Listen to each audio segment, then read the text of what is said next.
The hallway was painfully quiet, until the door slammed. A young nurse stumbled out of Dr. Callum Ray's office, tears streaking her face, her clipboard clattering to the floor as she ran. 2 interns froze. A janitor paused mid-sweep. And in that heavy silence, the whisper began again. The same whisper everyone in the hospital knew by heart. No assistant has ever lasted more than 3 days with Dr. Ray. He fired the last one before lunchtime. They say he doesn't even blink when he does it. Behind the frosted glass door, Callum's voice cut through the air, sharp, cold, controlled. If you can't pronounce glioblastoma correctly, you have no business being in my office. A beat. A chilling silence. Then his final words. You're dismissed. The nurse was already gone, but Callum didn't look up. He didn't soften. He didn't regret it. He simply turned his wheelchair away from the door, his expression hardened into stone. The same expression that warned every staff member in this hospital. Don't get close. Don't make mistakes. And above all, don't expect kindness from Dr. Callum Ray. Because kindness was the one thing he refused to give. Welcome back to StoryBridge TV, where every story is a bridge between hearts. To all my loyal subscribers, thank you for being here. And to every new viewer who just joined our family, thank you for hitting that subscribe button. Your support means everything. Settle in, take a deep breath. Tonight's story might stay with you long after the video ends. Elara Wynne pressed her wrinkled resume against her chest as she stepped through the hospital's gliding doors. Her shoes were old, her bag was falling apart, and her heart was doing that thing again, beating too loud for her own thoughts to keep up. She whispered to herself, "Cafeteria, just the cafeteria. You can do this, Elara." But the moment she looked up, she froze. The hospital was a maze of white walls, silver signs, and people who looked like they were born knowing where to go. Elara was not one of them. She turned left, then right, then somehow ended up in a research wing that smelled like disinfectant and stress. The panic bubbled. So she did what she always did when her nerves took over. She tilted her face toward the soft breeze coming from an open window and whispered to it like it was a friend. "Okay, wind, guide me, because I am so lost." A soft laugh echoed behind her. Elara jumped, spinning around.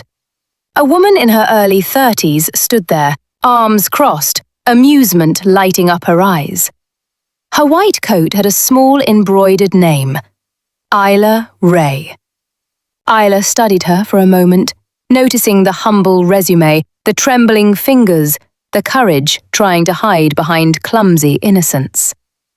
Then Elara said, "You talk to the wind when you're confused." Elara's face went red instantly. I talk to anything that listens," she mumbled. Elara's smile softened.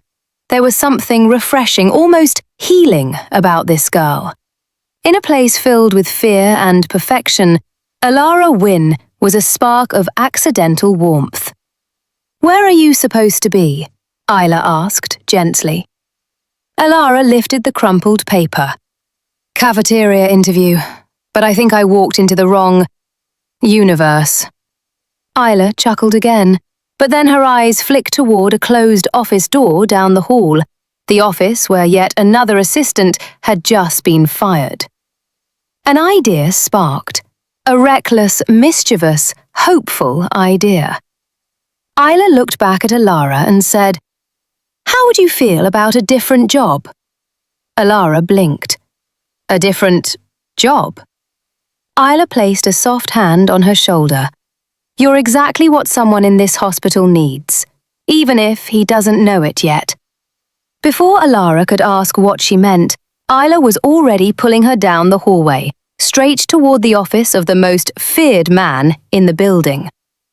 Elara had no idea that the wind she whispered to had just whispered her into the life of Dr. Callum Ray. And neither of them would ever be the same. Elara didn't know what she expected when Isla pushed her into the office. But it definitely wasn't him. Dr. Callum Ray sat behind his desk, posture rigid, jaw tight, fingers tapping rhythmically against the armrest of his wheelchair. He didn't look up. Not at first. He didn't need to. The tension in the room bent around him like gravity. "Isla," he said, voice sharp and cold. "I told you not to assign another assistant without my approval." Isla flashed a guilty smile. "I know, that's why I didn't ask."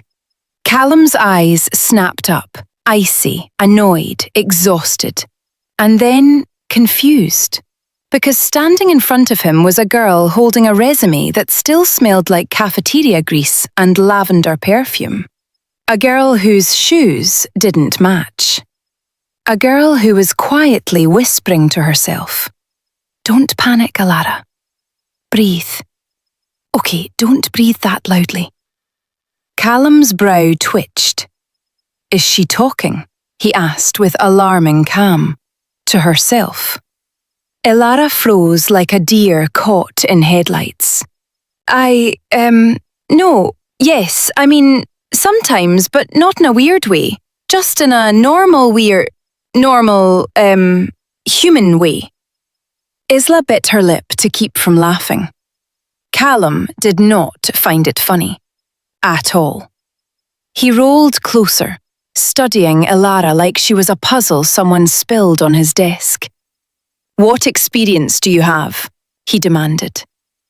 Elara opened her mouth, closed it, whispered to herself, then blurted, "I'm really good at carrying things and not dying under pressure." There was a silence so thick it felt alive. Callum inhaled slowly through his nose. Then, with surgical precision, he said, "You'll quit by lunch." Elara's chin lifted. Something stubborn and unexpectedly strong flickered in her eyes. "No," she whispered to herself first. Then louder. "No, I won't." It shocked even her. Callum stared. "Is that so?" "Yes," Elara said, clasping her hands before they could shake. I may talk to myself, a lot actually, but I show up and I try. Hard." Isla's eyes softened. Callum leaned back, expression unreadable, voice cool enough to freeze the room. "We'll see how long that lasts. Start by organizing the files on my desk, alphabetically, cross-checked, color-coded and sorted by urgency." Elara turned toward the desk, eyes widening at the mountain of folders stacked like a paper skyscraper. She whispered, "Okay, Wind, help me not embarrass myself." Callum heard. Of course he did. He exhaled sharply, somewhere between annoyance and disbelief, but he said nothing, because deep down, somewhere buried under grief and anger, Callum Ray felt something he hadn't felt in months. A shift, a spark, a question. Who was this girl? And why wasn't she afraid of him? By midday, the entire East Wing had already heard about the new girl. Hospitals spread gossip faster than infection, and Elara Wynne, the girl who talked to herself, was the freshest headline. 2 surgeons passed by the glass office, whispering behind their coffee cups.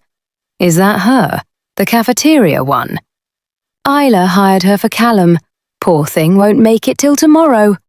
A nurse leaned toward an intern. 3 days is the record. Think she'll break it? The intern shook his head. She'll be lucky if she survives the afternoon.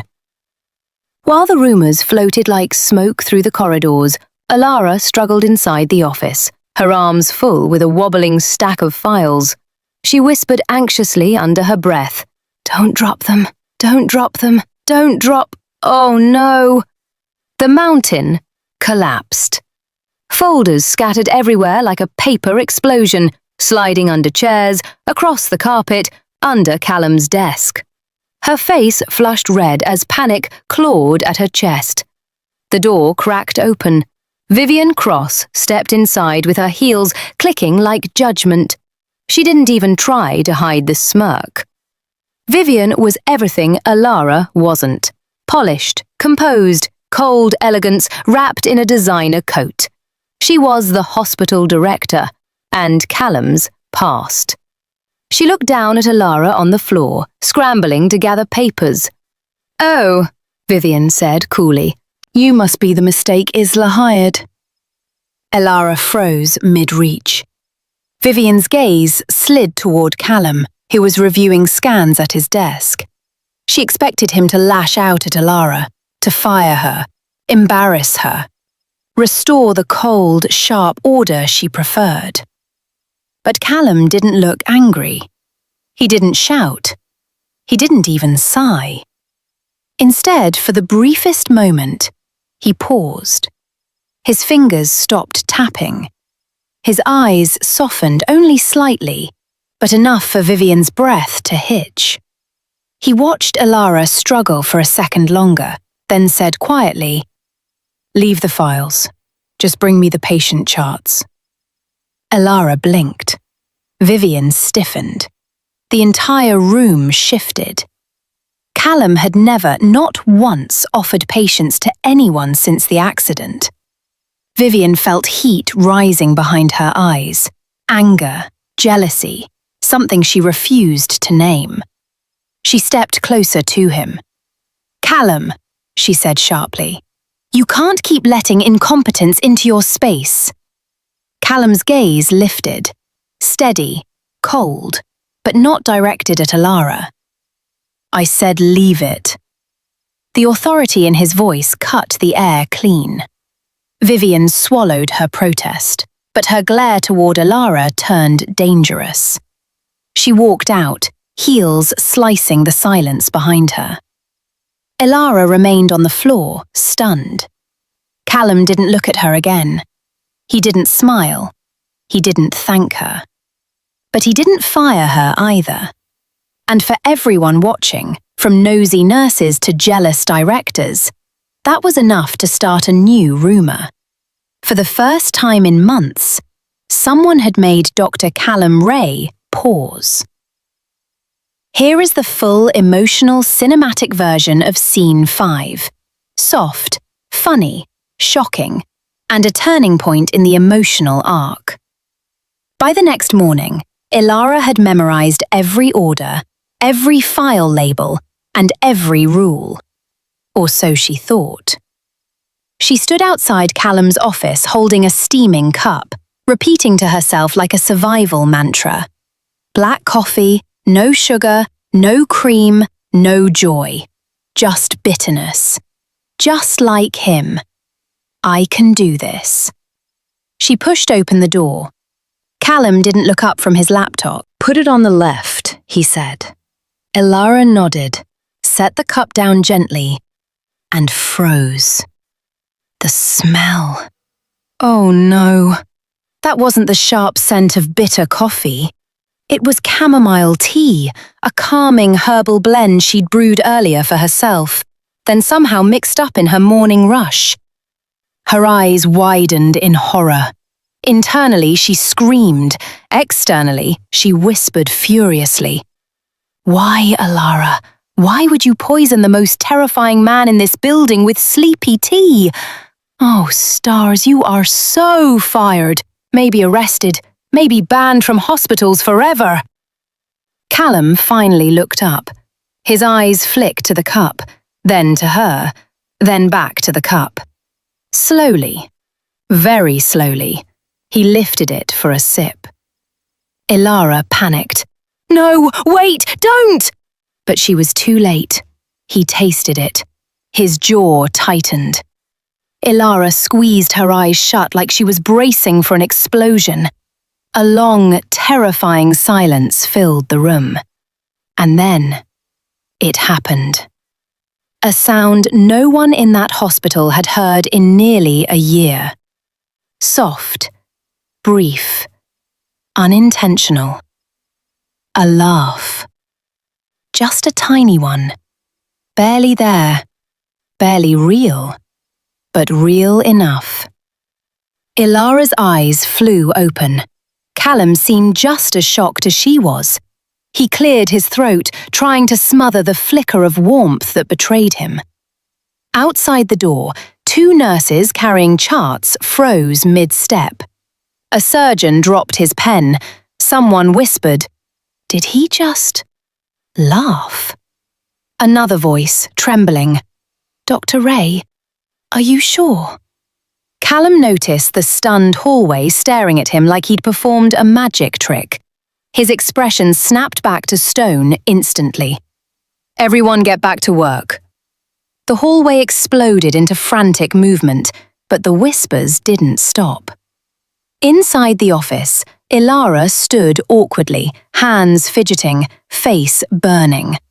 Callum finally met her eyes. "Miss Wynne." "Yes?" she squeaked. "That was chamomile tea." I know," she said, defeated. "I switched the cups. I'm sorry. I can fix it. I'll fix everything. Callum held up a hand, stopping her spiral. His voice softened by one impossible, barely measurable degree. "Just bring the coffee next time." He didn't smile. Not fully. But the corner of his lip threatened to, and Elara, heart pounding, realized something terrifying. She had made the coldest man in the hospital laugh, even if only for a second. A crack had formed in his armor, and nothing would ever be the same again. The hospital was different at night. The bright white corridors dimmed into calmer shades of blue. Machines hummed softly in the distance. Elara stayed late, sorting charts she was too afraid to mishandle during the day. As she placed the last folder on the shelf, something unusual drifted through the silence. Music. Soft, melancholic. A piano melody carrying a sadness heavy enough to make the walls shiver. Elara frowned. This part of the hospital was normally silent after hours.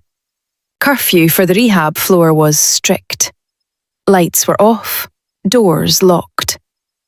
But the music persisted, fragile and lonely, as if someone had forgotten how to live in silence. Curiosity tugged at her feet.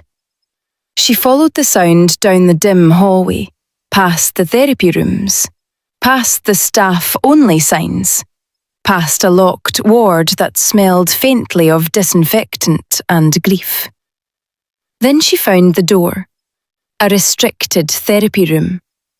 The door was slightly open, just wide enough for the music to escape. Elara peeked through. Her breath caught. Inside, Dr. Callum Ray stood between parallel bars, legs shaking, arms trembling, sweat clinging to his temples. He pulled himself up with a stubbornness that looked like pain sculpted into determination. For a moment, she forgot he was the coldest man she'd ever met. He looked human, hurting, fighting alone when no one could see. She took one small step inside, just as he pushed up again, struggling, teeth clenched, jaw tight. And then, in pure instinct, she gasped, "You're doing it!" Her voice echoed through the room. Callum's grip slipped. Elara slapped her hands over her mouth. He turned sharply toward her, shock first, then embarrassment, then frustration tangled together. She expected him to yell, to order her out, to snap back into that cold mask he wore like armor.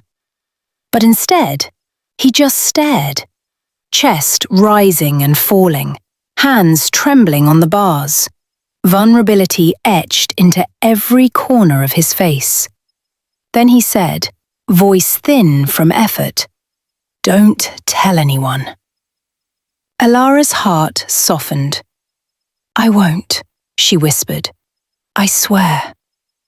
He looked at her for a long moment, as if weighing whether she meant it. She did. Quietly, she stepped to the side, giving him room without intruding. He tried again. Her eyes filled with quiet pride as he lifted himself, just a few inches, but enough to show how fiercely he fought. Elara whispered under her breath, "You've got this." He heard. He didn't tell her to stop. He didn't tell her to leave. He didn't shut her out.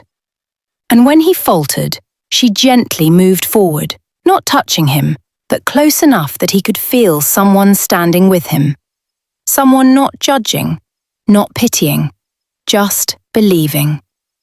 That night became the first of many. When the hospital fell silent and the world felt heavy, Elara would slip into that hidden therapy room. Callum would already be there, hands on the bars, determination in his eyes. And she would stand beside him, cheering softly, whispering hope into the cracks of his broken courage. It became their secret ritual, their quiet bond, their fragile beginning. Because in that room, under dim lights and tired breaths, Callum Ray wasn't the cold-hearted doctor. He was a man learning to stand again. And Elara Wynne became the first person he allowed to see him try. Elara had barely placed Callum's chart on his desk when her phone buzzed. A message from the hospital director's office. "Vivian Cross wants to see you, immediately." Her stomach dropped. By the time she reached the top floor, her palms were sweating. Vivian's office was everything Elara wasn't. Sleek, glass-walled, decorated in cold whites and sharper silvers. No softness, no warmth. Vivian sat behind a flawless desk, legs crossed, expression carved from ice. She didn't gesture for Elara to sit. "Elara Wynne," she said, voice too calm, too controlled. "I've been hearing interesting things about you." Elara swallowed. I didn't do anything wrong, I promise." Vivian raised a hand, silencing her effortlessly. "You're ruining his reputation." Elara froze. "What?" Vivian leaned forward, her tone sharpening like a scalpel. "Dr. Ray is respected globally. He is brilliant, disciplined, precise. And now everyone is whispering about some cafeteria girl who makes him laugh and distracts him from his work." Her eyes narrowed. "You don't belong here." Elara's throat tightened, but she stayed quiet. Vivian continued, voice dropping into something colder. "Leave quietly, today. And I won't mention this unfortunate mismatch on your employment record." Elara stared at the floor, her heart pounded in her ears. For a moment, just one small moment, she considered it. She considered leaving, walking away, letting someone else deal with Callum's moods and coldness and broken walls. But then she remembered the therapy room, the trembling hands, the fight in his eyes, the way he trusted her enough to let her stay. She lifted her chin. "No." Vivian blinked, once, slowly. "No," she repeated, like she wasn't used to hearing the word. "I won't leave," Elara said, voice shaking but firm. "He needs someone who doesn't treat him like a burden or a trophy. And I'm not afraid of him." Vivian's smile was thin and poisonous. Oh, sweetheart, you should be afraid of me. The air turned to ice. Vivian stood, heels echoing sharply across the office as she walked toward Elara.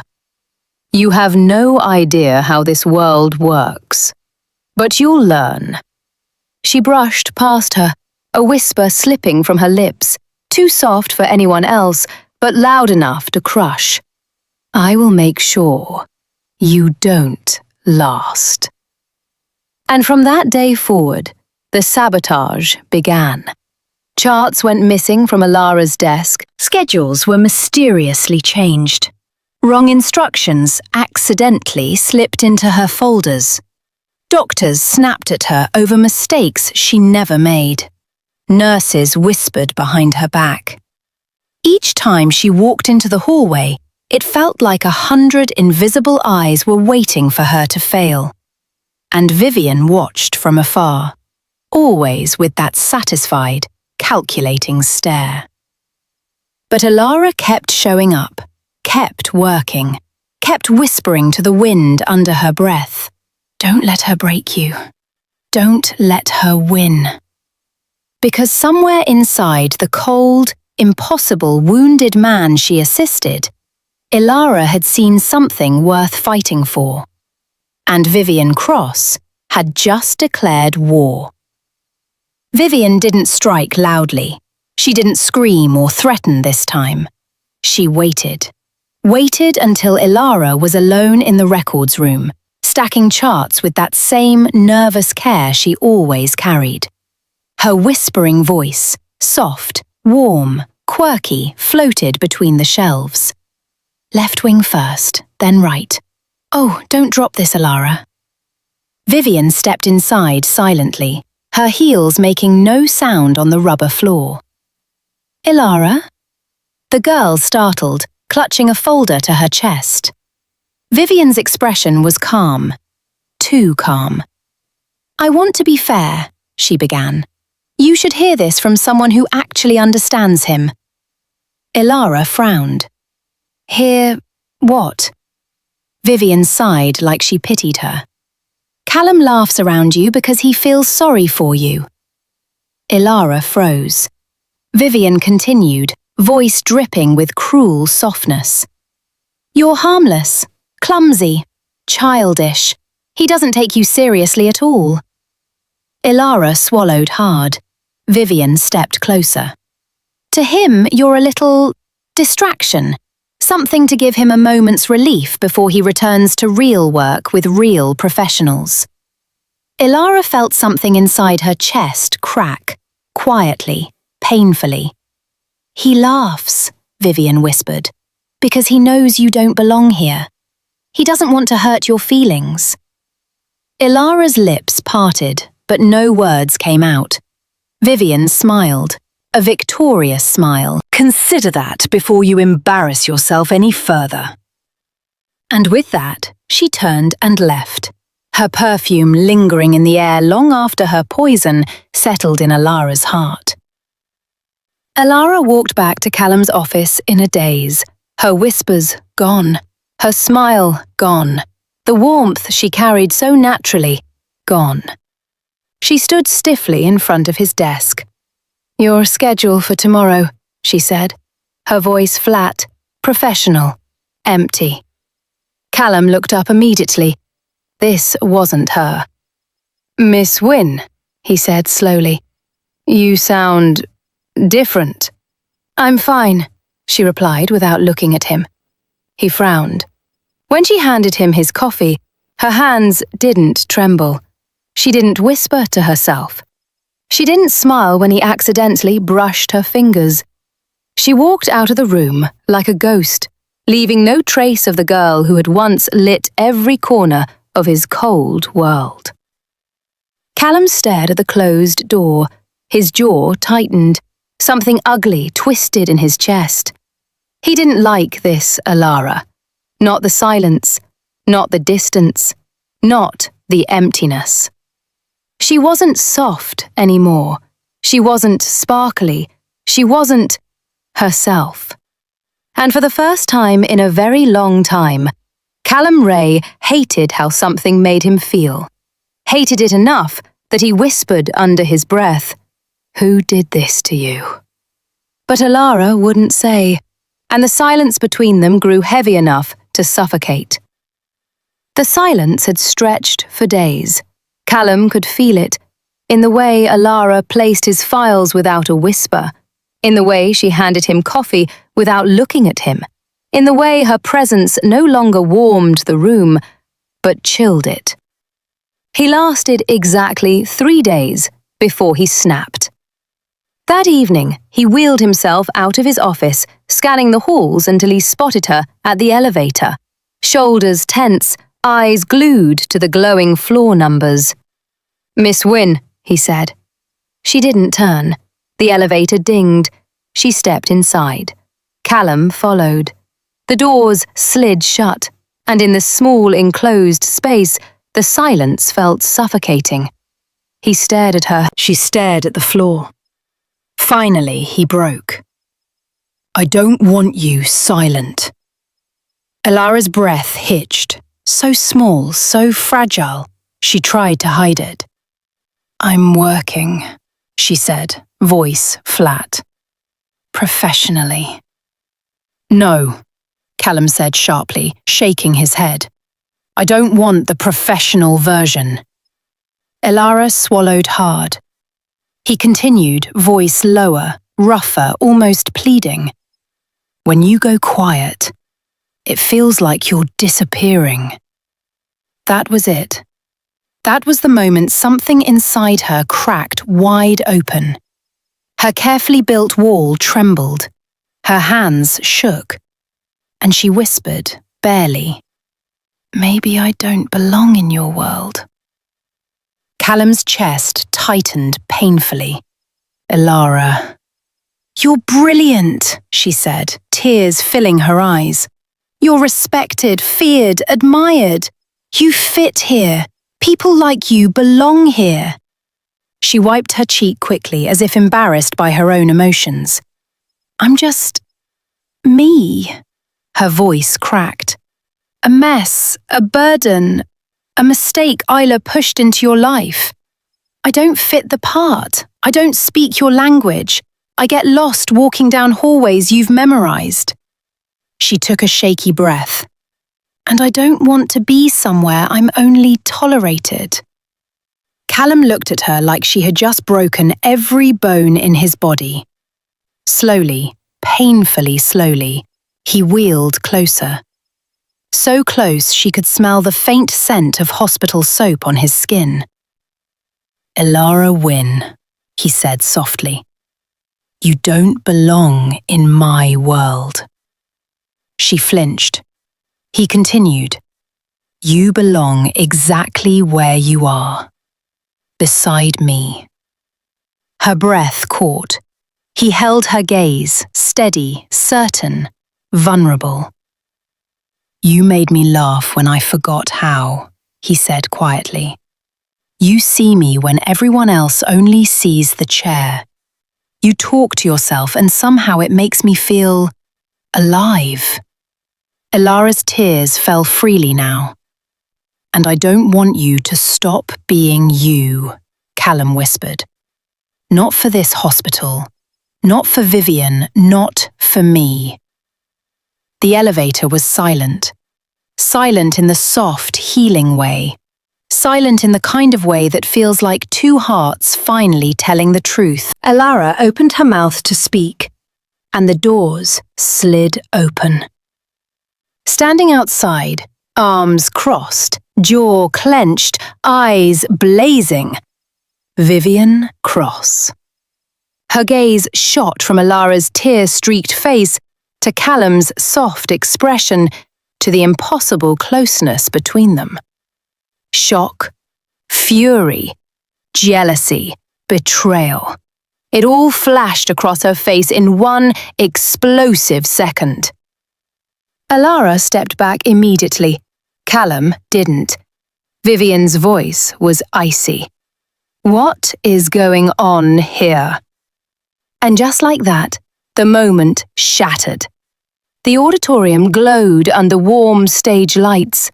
Hundreds of donors, surgeons, executives, and journalists filled the seats. Tonight was the biggest night of the hospital year, the annual medical charity gala, and Dr. Callum was the keynote speaker. It was the first time he had spoken publicly since the accident. Elara stood backstage holding his notes, her fingers shaking slightly. This speech meant everything to him, to the foundation, to patients, to the hospital's reputation. But most of all, it meant he was trying, and that made her proud. Callum waited behind the curtain, rehearsing his lines under his breath. His palms were slick with sweat. His heart thudded in his chest. Crowds made him anxious now. Lights made him feel exposed. Pressure tasted like failure. Elara stepped beside him, whispering softly, "You'll be brilliant. I'll be right here." Callum breathed in. Her presence calmed him more than he expected. Then Vivian appeared. Her smile was sharp. Too sharp. "Break a leg," she said sweetly. Callum stiffened. Elara felt the hairs on the back of her neck rise. Something was wrong. The applause thundered as Callum wheeled himself onto the stage. Elara watched from the wings, heart pounding. He cleared his throat. "Good evening, and thank you all for Static. A high-pitched screech blasted through the speakers. Callum flinched violently, covering his ears. The audience winced. Technicians scrambled. Vivian stood near the soundboard, arms crossed. A single cable suspiciously unplugged. Elara's stomach dropped. She knew. She knew. The sound returned, distorted, broken. Callum tried again. I want to The microphone cut out entirely. Silence. Hundreds of eyes stared. Callum's breathing quickened. His hands trembled on the podium. His throat closed. The lights, the crowd, the whispers, they suffocated him. He froze, completely. Elara couldn't watch him drown. Without thinking, without planning, without asking, she ran onto the stage. The audience murmured as she grabbed a second mic, one meant for panelists. Callum's eyes widened. "Elara, no!" She smiled nervously.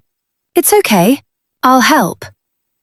Then she turned to the audience with a bright, chaotic, heartfelt energy that didn't belong on a polished stage, but somehow fit perfectly. "Hi," she blurted. "I'm Elara, Dr. Ray's assistant. We're having some, technical chaos." A few people chuckled. Elara continued. "So I'll, translate his speech. He wrote really fancy medical words that I can't pronounce, but the message is beautiful." The audience leaned in. Callum stared at her, shocked, helpless, and in awe. Elara held his notes dramatically. First line says, "Thank you for supporting neurological rehabilitation programs." But what he means is, "Thank you for believing people can rise again, even when the world knocks them down." The crowd murmured with emotion. She smiled wider. And then here he wrote, "Our research advances mobility recovery in spinal trauma."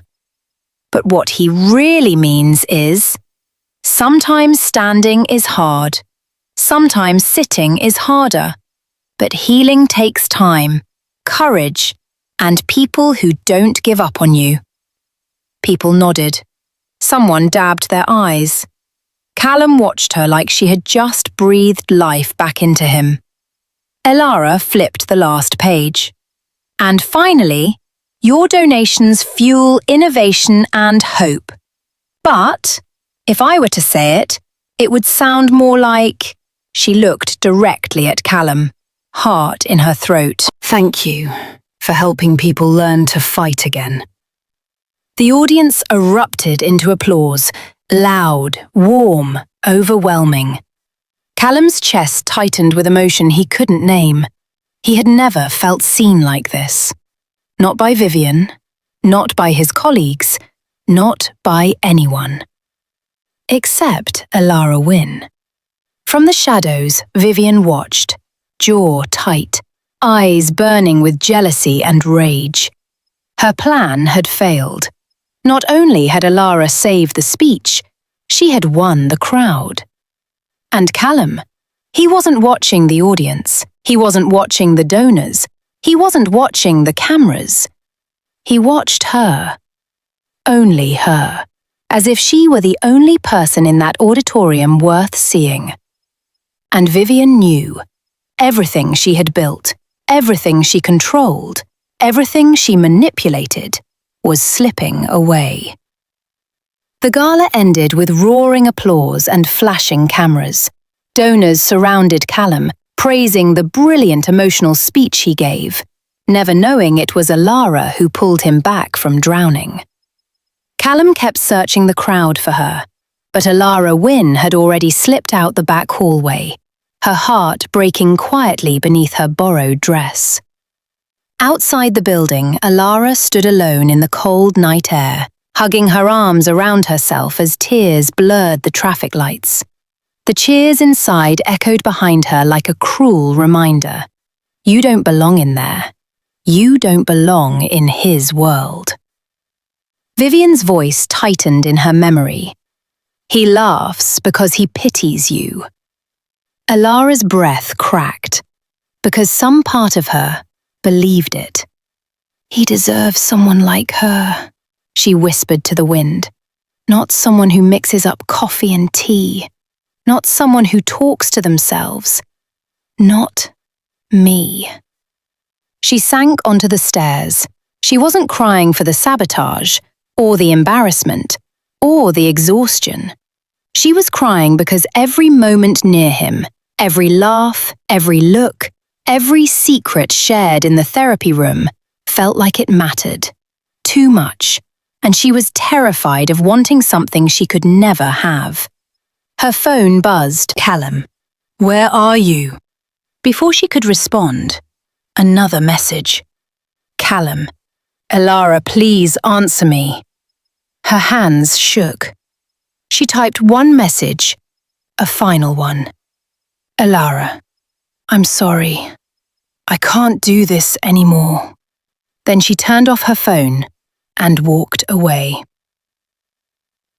The next morning, Callum arrived early, earlier than he ever had. He checked her desk, empty. Her drawer, cleared. Her mug, gone. Her wind chime keychain, missing. Something inside him snapped. He wheeled to the nurse's station. Where's Miss Wynne? The nurse flinched at his tone. She didn't sign in today, Dr. Ray.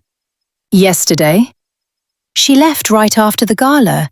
She looked upset. Callum felt his pulse spike. Upset? Had someone said something? Did he do something?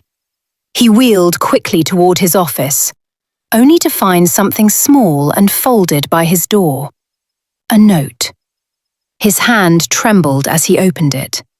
Thank you for trying to stand again. Thank you for letting me stay in the quiet moments. But your world is too bright and I am too small. You deserve more than someone like me. Please don't look for me. Elara. Callum's vision blurred.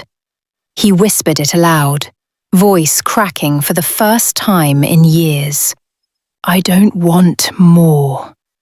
I want you. His fist clenched around the paper. He didn't care about donors. He didn't care about the board. He didn't care about Vivian's rules. All he cared about was the girl who talked to the wind and ran away believing she wasn't enough. He wheeled out of his office with fire burning in his chest. And for the first time since the accident, Callum Ray wasn't going to let fear control him. He was going to find her, no matter what it cost him. Callum Ray had been called many things: brilliant, cold, impossible, unshakable. But as he sped through the hospital lobby, shoving open the glass doors into the morning air, he felt none of those things. He felt panic. Real, suffocating panic. Because the girl who talked to the wind, the only person who had made him feel alive again, was gone. Callum didn't care that he shouldn't drive long distances alone. He didn't care that his therapist would call it reckless. He only cared about finding Elara. His hands tightened on the wheel as he left the city behind, heading toward the only place he knew she might go: Riverside Hollow, a quiet little town she once mentioned, a place she said felt like the earth was listening. He whispered her name as the miles blurred past. Elara, please still be there. Riverside Hollow smelled like pine trees and rain-soaked grass, a world far gentler than anything Callum Ray had ever known. He drove slowly through the narrow streets, searching every corner: the bakery window, the tiny bookshop, the field where wildflowers grew like confetti. Nothing. Each time he whispered her name, the wind felt colder. Then he saw her. Not close, not even fully visible, just a glimpse. A familiar silhouette sitting alone on the dock by the river, hugging her knees as the water shimmered beneath her feet. Callum pulled over. His breath left his lungs in one broken exhale. Elara. He said it like a prayer. Elara turned slowly, eyes widening with disbelief and fear and longing all tangled together. Callum, what are you doing here? He wheeled closer, every emotion he had ever buried flooding to the surface. You asked me not to look for you. He swallowed hard. But I love you far too much to listen. Elara's breath hitched. Callum, please. You don't understand. I don't belong in your world. People like Vivian, people like you, people like me. He cut her off, voice shaking. Elara, the only time I feel whole, the only time I feel like I'm actually living, is when you're beside me. Her eyes filled. You're saying that because you're grateful. Because I helped. No. He wheeled even closer, the river breeze brushing his hair. I'm saying that because it's the truest thing I've ever known. Elara pressed a hand over her heart. Callum, I'm broken, I whispered to myself. I get lost in hallways, And I, he whispered back. I can't walk without falling. I choke in crowds.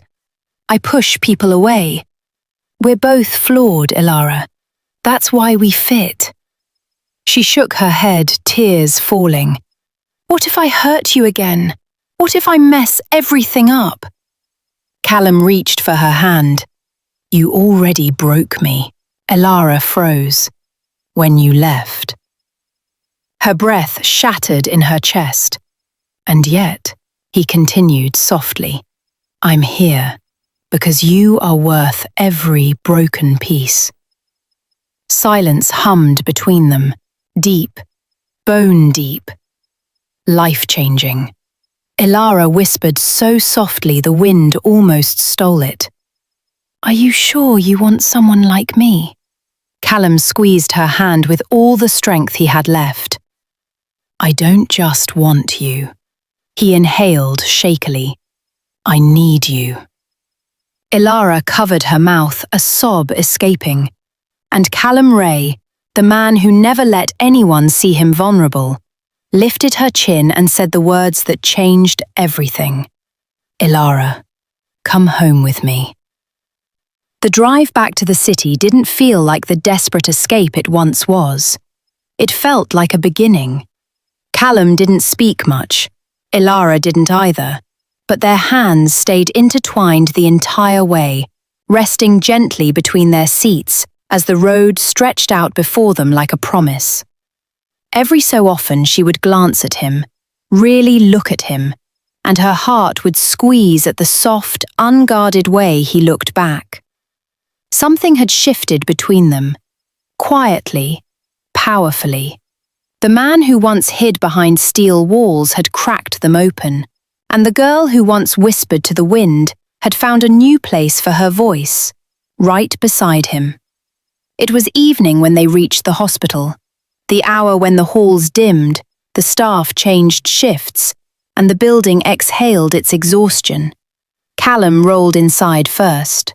Elara stepped close behind him, suddenly small in the place she once filled with light. She whispered to the air, soft, uncertain, "Okay, Elara, don't trip. Don't cry. Don't run away." Callum heard it. He smiled. "You're doing fine. You're with me."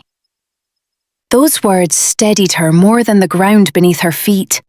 The elevator doors opened, revealing not just a hallway, but nearly half the staff waiting. Priya froze mid-sentence. Nurses elbowed each other. 2 interns whispered loudly enough for the whole building to hear. She came back? With him? Oh my gosh, they're holding hands. Vivian is going to explode. Callum ignored them. Elara tried, but her cheeks flushed a deep pink. Then Priya stepped forward. "Elara," she whispered.